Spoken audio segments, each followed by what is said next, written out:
তা আগেকার দিনে পিতামাতারা সন্তানের নাম রাখতো ভগবানের নামে, কি তাই তো মাইরা? গণেশ, কার্তিক, মধুসূদন, শ্যামসুন্দর, তাই না? তা এখন বাবা মায়েরা সন্তানের কি নাম রাখে গো? হ্যাঁ হ্যাঁ, ঝন্টু, মন্টু, নাট, বল্টু, পল্টু, কি মা, তাই তো? সব সিরিয়াল দেখে দেখে সিরিয়ালের নাম দিয়ে দিয়ে সন্তানের নাম। হ্যাঁ, বড় ছেলের নাম যদি হয় ঝন্টু, মেজর ছেলের নাম কি হবে? মন্টু। মানে ঝন্টু মন্টু নাম শুনলে লাগে লোকে যাতে বুঝতে পারে এরা দুই ছেলে, আমার ছেলে, তাই তো? নামের একটা মিল থাকা লাগে, কি মা, তাই না? হ্যাঁ, খুব সুন্দর একটা শিক্ষার কথা বলছি, একটু মন দিয়ে শুনবে।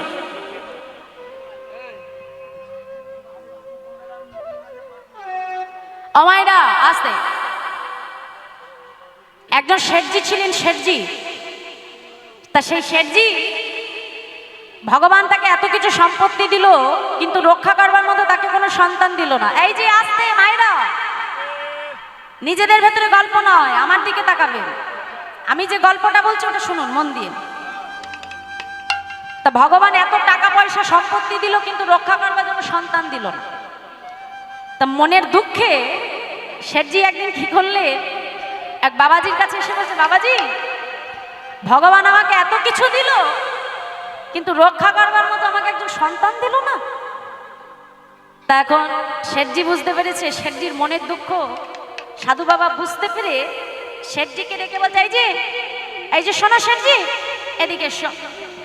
এই যে ফলটা তোমার কাছে দিচ্ছি, এই ফলটা নিয়ে তুমি তোমার স্ত্রীকে সেবা করাবে, দেখবে তোমার স্ত্রী 1 বছরের ভেতরে গর্ভবতী হবে। নিতাই গৌর হরি বল। তা ফল নিয়ে এসে মা মনের আনন্দে স্ত্রীকে খাইয়েছে, আর যেই সেবা করিয়েছে 1 বছর যেতে না যেতেই শেঠজির ঘর আলো করে ফুটফুটে একটা পুত্র সন্তান হয়েছে।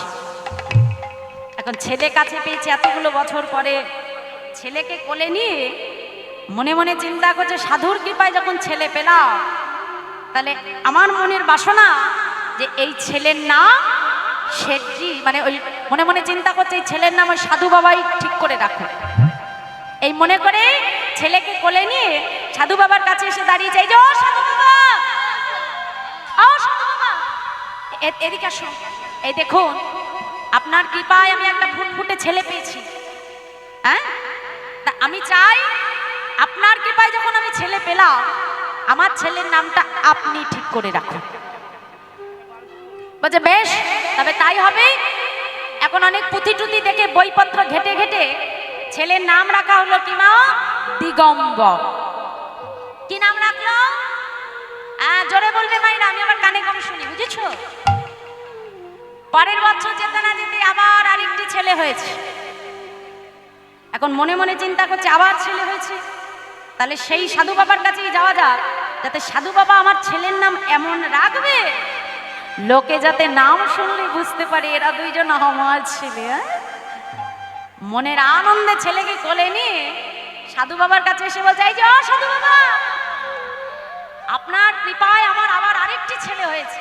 হ্যাঁ, তা আমি চাই আমার এই ছেলের নামটা আপনি ঠিক করুন, কিন্তু শুনুন, ছেলের নাম এমন রাখবে যাতে লোকে নাম শুনলেই বুঝতে পারে এরা দুজন আমার ছেলে। মানে নামের ভেতরে মিল রাখতে হবে। বলছে বেশ, তাই হবে। এখন মা আবার পুঁজি টুজি দেখে বড় ছেলের নাম রেখেছিল দিগম্বর, মেজ ছেলের নাম রাখা হলো কি? পীতম্বর। পরের বছর যেতে না যেতেই আবার আরেকটি ছেলে হয়েছে। শর্ত কি মা? মিলিয়ে মিলিয়ে নাম রাখতে হবে, তাই তো? এখন তার নাম রাখা হলো কি? শ্বেতাম্বর। পরের বছর আবার আরেকটি ছেলে হয়েছে। হরি বল, হরি বল। অমাহেরা, হাসার কথা নয়, ভগবান যদি কৃপা করে না। এই কদিন আগে নিউজে বেরিয়েছিল ঢাকায়, বাংলাদেশে এক মায়ের একসঙ্গে 5টি সন্তান হয়েছে, 3টে ছেলে 2টো মেয়ে, 8 বছর পর। তাহলে ভগবান যদি কাউকে কৃপা করে তাহলে এমন ভাবেই করতে পারে গো মা, তাই? হ্যাঁ, কোনো কোনো মায়ের দেখবেন সন্তান হয় না, আবার প্রভু এমন কৃপা করলো যে একসঙ্গে একটা ছেলে একসঙ্গে একটা মেয়ে হয়ে গেল, কি তাই তো?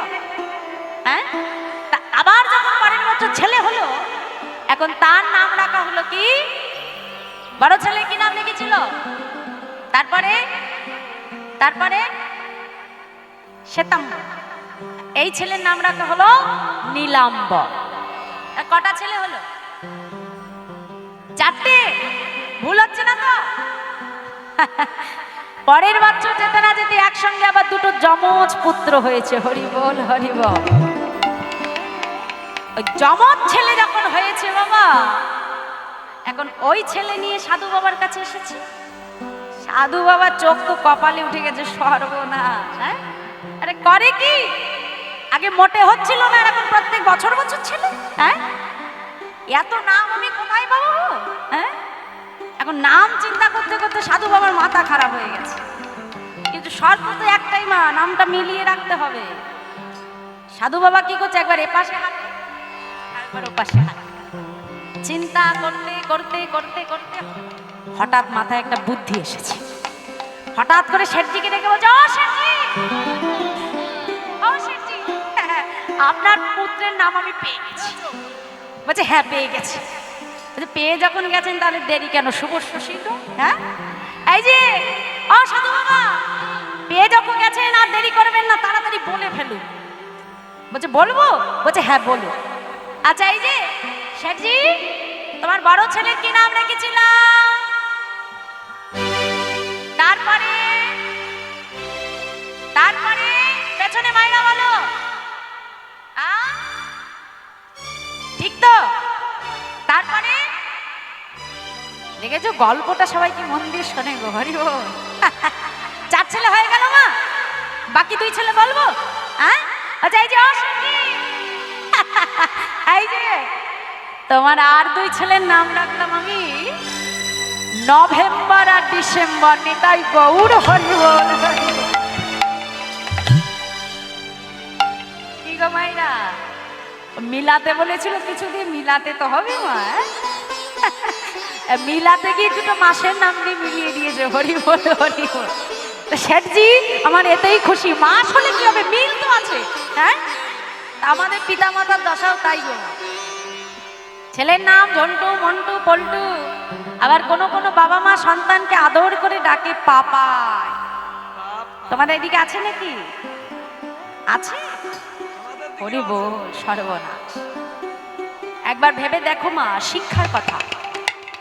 এই যে মজার গল্পটা বললাম, এর ভেতর থেকে আমি কিন্তু শিক্ষা দিয়ে গেলাম। কি শিক্ষা?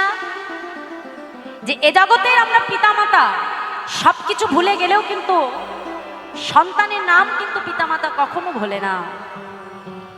তা অন্তিম সময় যখন এই দেহ থেকে প্রাণটা বাহির হয়ে যাবে, সন্তানকে ডাকতে গিয়ে যদি সন্তানের নাম তুমি ভগবানের নামে রাখো মা, তাহলে তোমার অজান্তেই কিন্তু অন্তিম সময় তুমি ভগবানকে ডাকতে পারবে। আর অন্তিম সময় যদি আমি চিৎকার করে ডাকি পাপা পাপ, আর সারা জীবন পাপ করে কাটিয়ে দিলাম, আর শেষে ভগবানের কাছে যেতে গেলেও যদি পাপ আই পাপাই বলি, তাহলে মাগো ওই গোলকে আর যেতে হবে না, ঘাট ধরে সোজা নিয়ে চলে যাবে নরকে। হ্যাঁ, মহাপাপী অজামিল জীবনে কোনোদিনও ভগবানকে ডাকেনি, কিন্তু একদিন কিছু বৈষ্ণবের কৃপায় এত বড় পাপী ছিল বাবা, যে যেখানে কৃষ্ণ কথা হয়, হরি কথা হয়, তার অনেক দূর থেকে হেঁটে যায়। কেন? পাছে হরিনাম কানে না যায়। তাহলে কত বড় পাপী চিন্তা করো মা। সেই অজামিল একদিন বৈষ্ণবের কৃপায় সন্তানের নাম রেখেছিল, বৈষ্ণবের কথা মতো নামটি রেখেছিল নারায়ণ। এখন অজামিল তো পাপী, যখন দেহ থেকে প্রাণ চলে যাবে বাবা, যমদূত তাকে নিতে এসেছে, আর ওই যমের ভয়ঙ্কর চেহারা দেখে অজামিল আজকে থরথর করে কাঁপছে। কাঁপতে কাঁপতে মৃত্যু ভয়ে ভীত হয়ে আজকে অজামিল দেখছে চোখের সামনে ছোট্ট পুত্র নারায়ণ খেলা করছে, আর সন্তানকে দেখে ভয় পেয়ে চিৎকার করে উঠল, নারায়ণ নারায়ণ। আর যেই না নারায়ণ বলে ডাকলো, অজামিলের দেহ থেকে প্রাণটা বাহির হয়ে গেল। যেই মহাপাপী অজামিল, তার যাবার কথা ছিল নরকে, সেই মহাপাপী অজামিল অন্তিম সময়ে ভগবানকে স্মরণ করবার জন্য নিজের ছেলের নামে নাম রেখে ছেলেকে ডাকতে গিয়ে অন্তিম সময় ভগবানকে স্মরণ করবার জন্য সেই পাপী অজামিল চলে গেল কোথায়? গোলক বৈকুণ্ঠ ধামে। তাই সব সময় মাথায় রাখবেন না, সন্তানকে যদি নাম দিতেই হয় তাহলে ভগবানের নামে তার নাম রাখতে হবে, যাতে সারাদিন যদি তুমি তোমার সন্তানকে ডাকতে থাকো শ্যাম সুন্দর, শ্যাম সুন্দর, মধুসূদন, তাহলে ছেলেকে ডাকার মধ্যে দিয়ে ভগবানকে অর্থাৎ নামটা স্মরণ করতে গিয়ে নামের নামীকেই তুমি স্মরণ করে ফেলবে।